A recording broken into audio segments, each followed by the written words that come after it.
So before we get started, before anyone uses this as a how-to guide, this is just how I made my planter. I made mistakes, and even though I have a fair bit of building and woodwork experience, I definitely consider myself to be an amateur and don't intend this video to be a how-to guide whatsoever.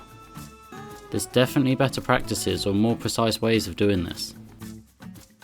The plan for this planter is to sit above the aquarium on the hood. Green in the tank below and a planter full of life on the tank above, rather than just a dull wall. I estimated the weight of the planter and the hazards of it being on top of the aquarium, and came to the conclusion it would be completely safe.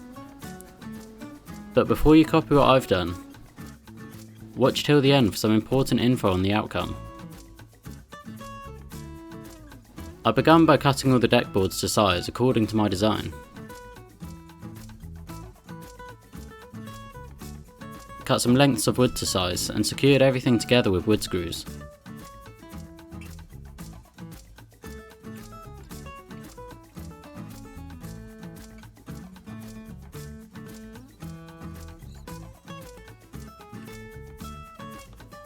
Same all around, and added a second layer for proper soil depth, also to give us room for a drainage layer as well.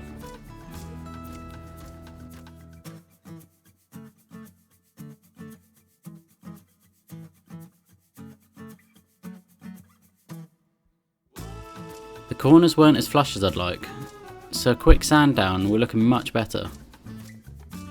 A little tip trick I learnt a few years ago: sweep up the wood shavings of each different wood cut, and later on you can make your own wood glue matching the exact same colour of the wood, helping it blend in seamlessly.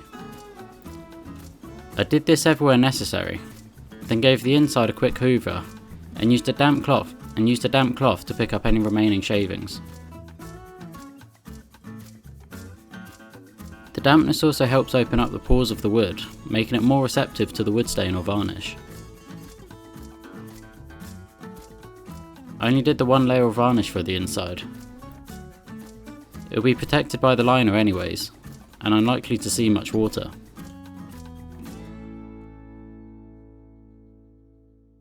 Sanded down the wood glue areas to better blend in, and that is the skeleton of the planter complete. Proceeding to build some simple but visually appealing legs, which also help keep the base of the planter from bowing.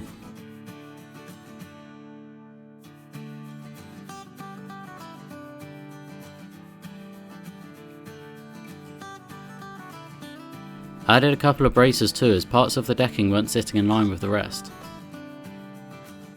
Using the same wood glue hack to hide the screws, and back to the damp cloth.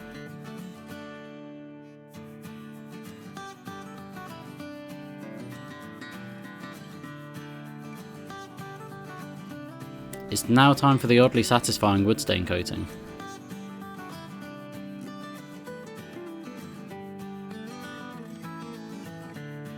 The wood stain's mainly for visual appeal.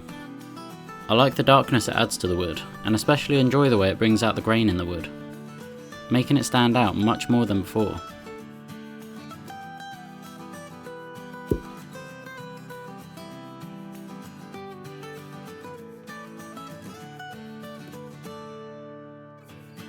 It supposedly also helps protect the wood, but I added a quick layer of varnish too, just in case.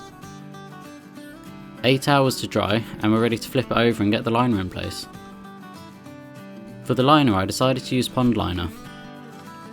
Strong stuff designed to not let a single drop of water through. We also sell it at work along with everything else I used in this build. So all of this was either reclaimed wood that was free, or off the shelf with a cheeky 20% discount. Up to now this has taken around 2 weeks, in between work, caring for my animals and piecing together weekly uploads.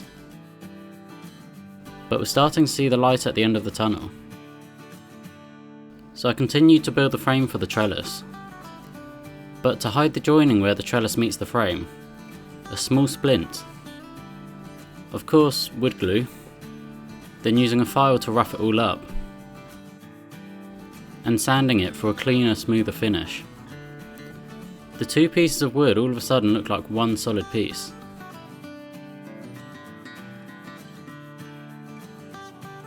and all that's left is some detailing pieces. Hiding the edges of the liner and adding some design to the planter, bringing the whole look together. Wood glue and sanding again to hide the screws.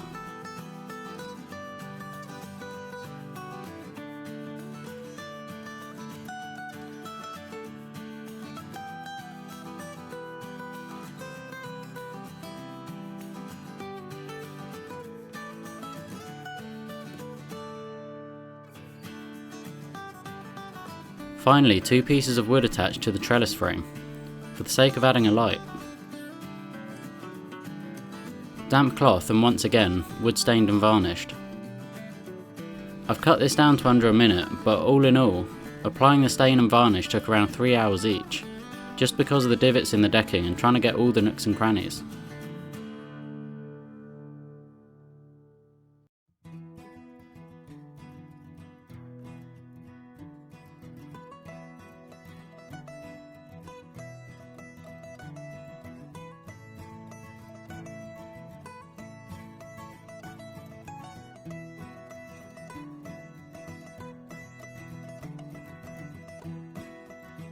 Initially I was going to fix the trellis with screws and glue, but it wouldn't have looked nice at all.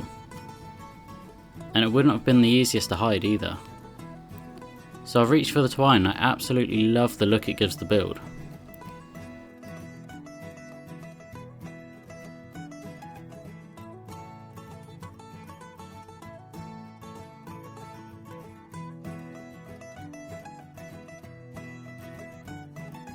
Super glued the knots just to make sure they don't come loose. Then a polythene sheet added to the back. I'll be misting the plants most days given I'm going for a tropical selection. And what can I say, it doesn't look the nicest but will save the walls behind it.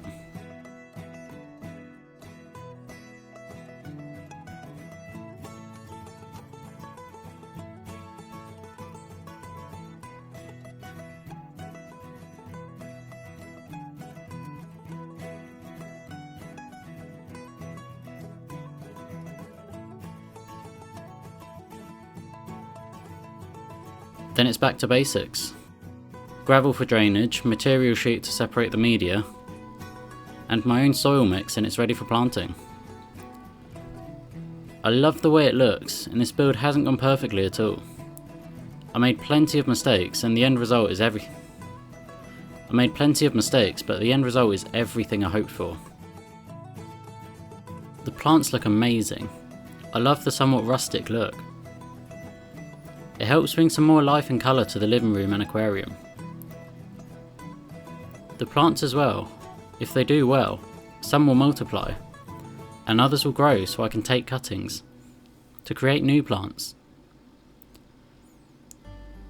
And all in all, this display will hopefully give off new growth for the new enclosure builds. So in future my animals will benefit and we can build future enclosures at a cheaper cost. Now for the downside. The one I mentioned at the start. Although the tank can take the weight no problem whatsoever, it may have slipped my mind to check how stable the lid was. It's not near as reinforced as I thought it was, and the weight of the planter is causing the middle to sag a bit. It's not much, and really it will be fine for a while. But in the long term this could get worse and worse. And if one day, months or even a year from now, if one day the lid gives way, then the glass tank below could take a lethal hit and break. So as much as I love it, the planter won't be staying here. It's just not worth the risk. So if anyone watching is thinking of doing the same or similar for their tank, be careful and consider the risks to the tank and the lid, rather than copying my simple mistake. I've got an idea of a new location this can go, but it's going to take some time. So for now it can stay put, 'cause as I say, it's not enough of a strain for me to be concerned about it in the short term.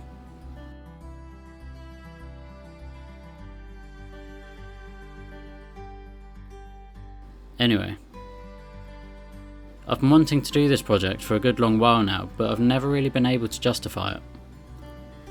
But with Marie's build coming up, the big plan, I wanted to test my skills and give myself a bit of a refresher, since I haven't done something like this in a while. It's gone well, so now it's time to turn my focus on something bigger.